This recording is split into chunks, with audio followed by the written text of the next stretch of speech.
Hello. Hi, Lord Alfred. I'm almost there. You know I'd never be late for an episode of the Children's Corner. When I'm sitting around with my homework all done and there's nothing to do, I call all of my friends, they don't answer the phone. Where have they gone to? Where do you go? We're gonna go to the Children's Corner. Where do you go? We're gonna go to the Children's Corner. Where do you go? We're gonna go to the Children's Corner. Where do you go?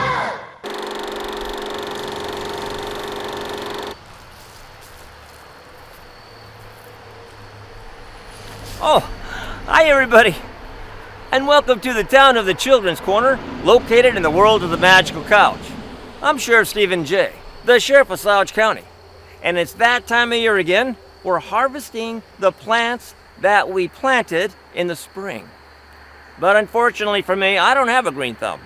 Yep, seems like the bugs love my plants and they eat them up every year. I guess you could say I have a bug infestation thumb. I don't know. All I know is I lose a lot every year, and I don't like it. So I decided to take a trip to the world up above to try to solve my problem. You know, the world up above, some people refer to that as Earth. At any rate, that brings me to what I'm doing now. And now, I am spreading around a natural pesticide that I discovered in the world up above. It's called chitin. Now you're probably wondering, what is chitin? Well, let me tell you. It's a letter chef word of interest. Chitin. C-H-I-T-I-N. Chitin. Meaning a natural fibrous substance containing polysaccharides and forming the major part of the exoskeleton of insects, spiders, and crustaceans, and the cell walls of fungi. Chitin. Clear as mud, isn't it? No, not really.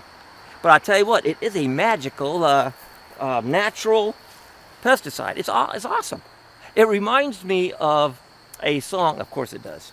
It reminds me of a song that I co-wrote, and that's magical in and by itself, because I co-wrote it with somebody else. I'd never co-written a Slouch in the Couch song ever. It's the only time.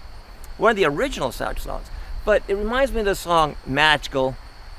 And the first time the Slouch in the Couch Children's Corner Band got together, and I only had 5 songs at the time, and I taught them how to play the 5 songs, but the one was magical. And I remember, children, don't you know you're magical? You're a miracle, a wonder for the world to see. Magic can change your life, will set you free. Magic is everywhere, everything you touch and see. And when you take a look, I know you shall agree that magic is, yes, my children, magic is everywhere, it's alive.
magic is the life for me.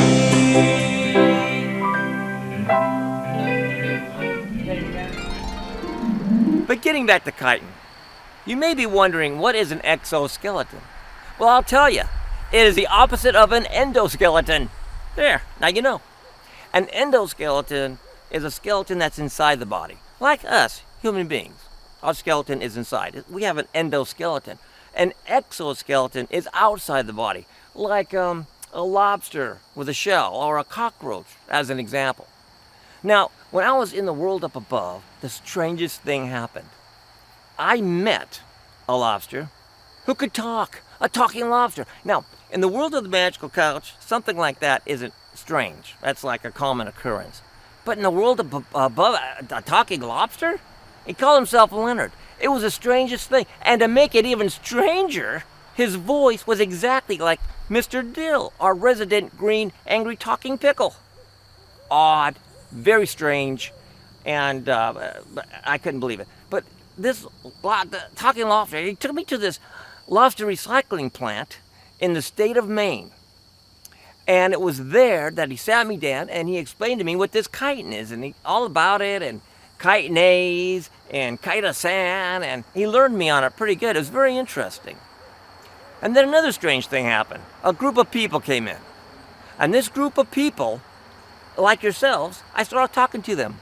It was strange. I mean, it happens down here, but in the world up above, Anyway, I mean, sometimes I bring you guys up to the world up above, but anyways, I started talking to these people, and I started telling them all about them.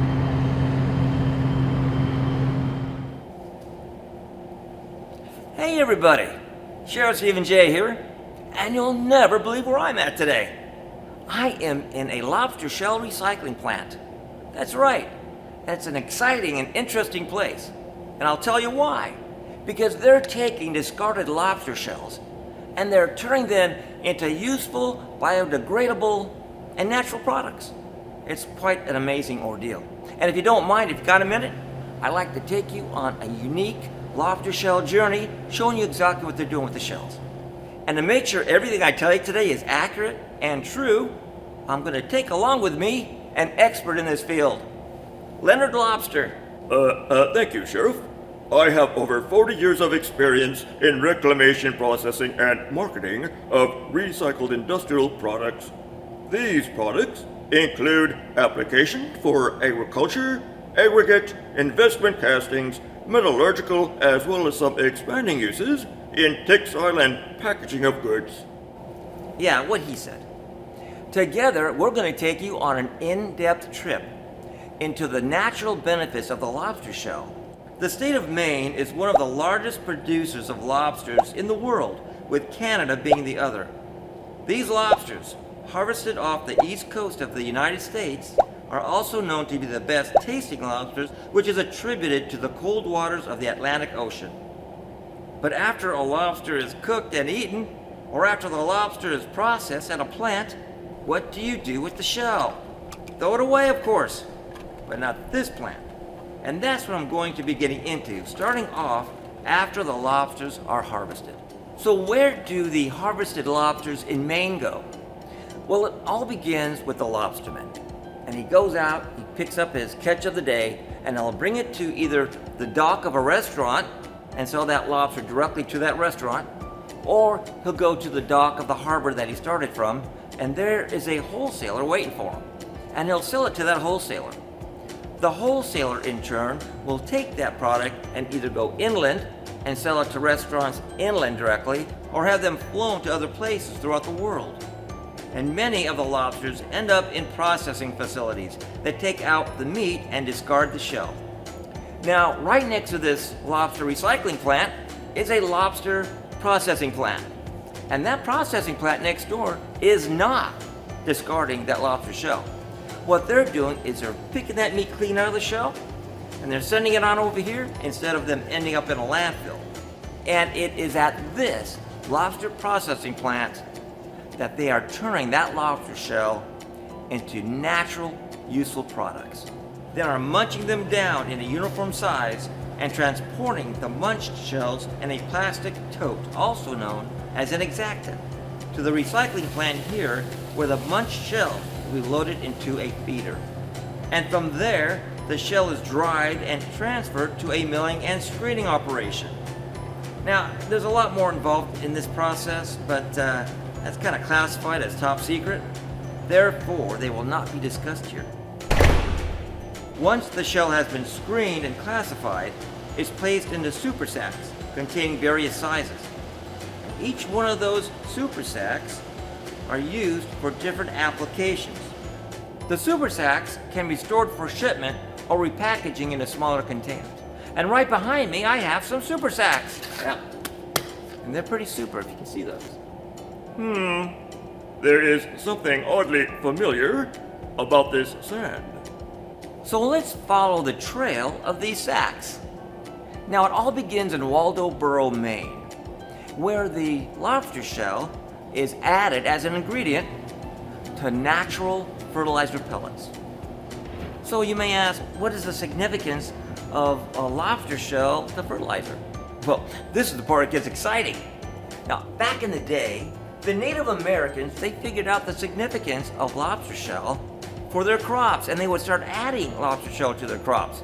The shell would boost crop growth, speed up the maturity, and strengthen the stalks and straws of the plants, enabling them to hold more water and become more resistant to drought conditions. That's because the lobster shell is a source of nitrogen, phosphorus, and potassium, or NPK, which are the 3 essential nutrients for plant growth. Now, there are another 15 minor nutrients as well, so it's actually a grand total of 18, but those are the top 3. There's also a compound that chemists don't know much about that is right up there with NPK. It's a 19th piece of the puzzle, and that 19th piece is chitin. No, I'm not talking about some guy who's flying a kite. I'm talking about chitin, which is an essential ingredient contained in the lobster, crab, and shrimp shells. This compound helps hold the shell together and strengthens the shell. And it has antifungal properties as well. So why can chitin help plants and help the plant growth? Well, I'll tell you how.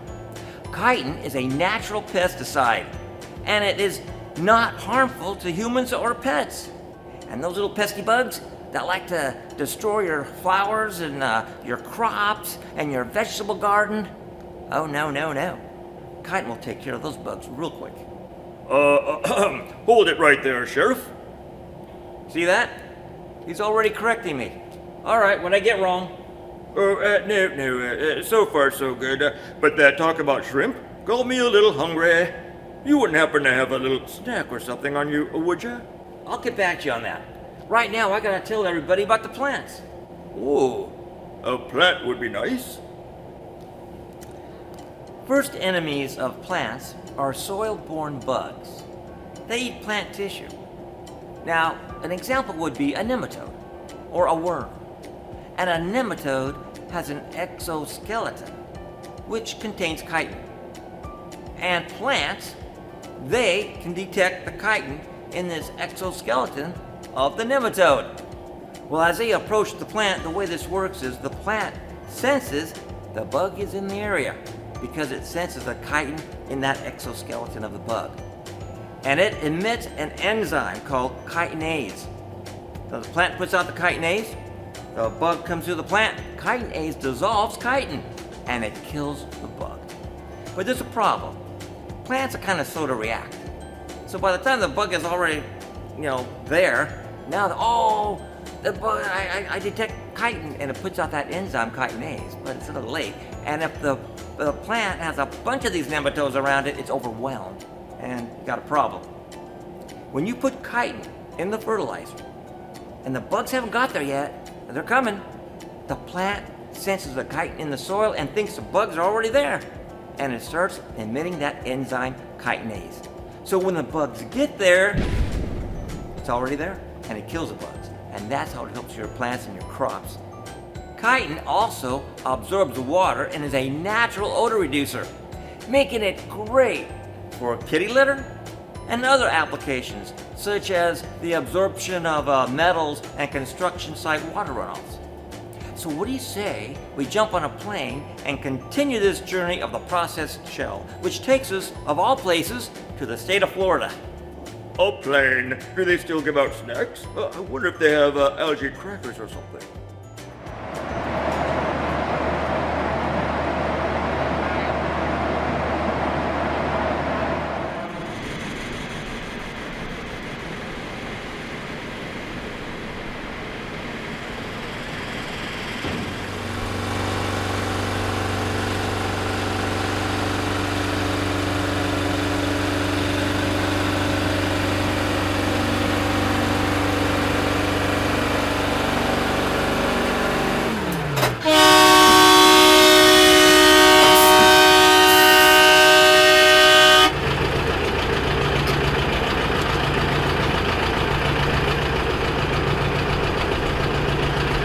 Well, here we are at the processing plant in Florida.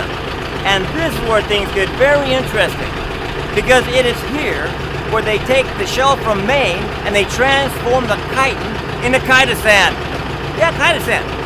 That's C-H-I-T-O-S-A-N. Chitosan.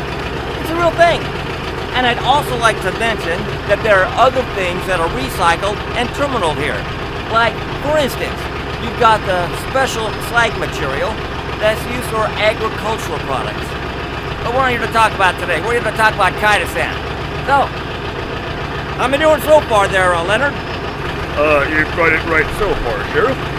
Isn't it lunchtime yet? That airplane food was awful. I'm so hungry. Thank you. So what do you say we mosey on over to the quality control laboratory where the chemists create the chitosan? And I do believe we're going to need a chemist to explain this one. We are now at the quality controlled laboratory of this plant. And we're in luck, because I've run into a chemist who's done for the day. He's on his way home, and he's agreed to stick around and tell us how they make the conversion from chitin to chitosan. I'm Sheriff. Oh, look, he took off his safety goggles. Now I can see what he looks like. Now, I'm Sheriff Stephen J., and you are? Hello, Sheriff. My name is Vince Gallampo. I'm a process chemist with over 30 years experience working on different industrial processes. I have a degree in biology from Edinburgh University, Go Fighting Scots. And what I like to do is work on different chemical processes and try to improve them and optimize them. So how exactly do you convert the chitin to chitosan? Well, I'm glad you asked that. I have a set of samples here. And what we start with in the feed is a specifically sized lobster shell. Okay? Now that lobster shell is raw lobster shell that's been dried and sized. After we receive it, we do a process that we call deprotonation. Now the protein is the fats and the meat and the material that's still left on that shell. So we purify it by removing extra proteins that weren't taken out of that feed material. Then we remove the inorganic part of the lobster shell. And those inorganics consist mainly of calcium, magnesium, and some of the 10 major elements. And we end up, after that part of the process, with a pure chitin. Now that pure chitin goes to another step which we call deacetylation.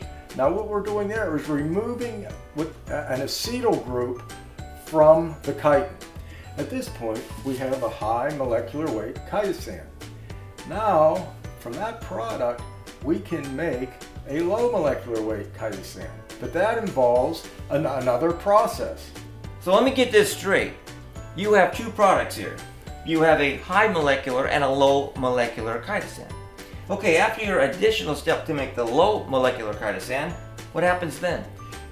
Then the material is rinsed, then dried. Now it's a very delicate part of the process because if you go to too high of a temperature, you degrade the goodness out of the chitosan. So basically you're taking away the beneficial properties of the chitosan. Absolutely. So, You're burning it. well, you could. If you don't do it correctly. Yes. All right. Well, were you taking notes? Well, thank you very much. Nice meeting you. And I know you have things to do and go home. And, thank you very much. Is that a real badge? I don't. This stuff here looks quite interesting. Look around the lab table, Leonard. Maybe the chemist didn't eat all of his lunch or something. Great idea, Sheriff. I'm on it. So now, we have commercially and successfully created both high and low molecular weight chitosan. So let's look into some properties that we can work with this stuff.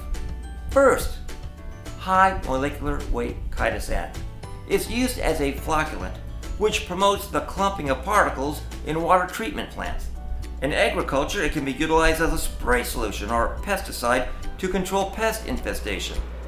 Chitosan also has the ability to prevent the growth of mold and mildew because of its antimicrobial activity, making it a great application in the production of band-aids and suture thread, as a few examples. Low molecular weight chitosan has been introduced as a component of cloth, with its introduction into yarn or as a spray application as demonstrated here.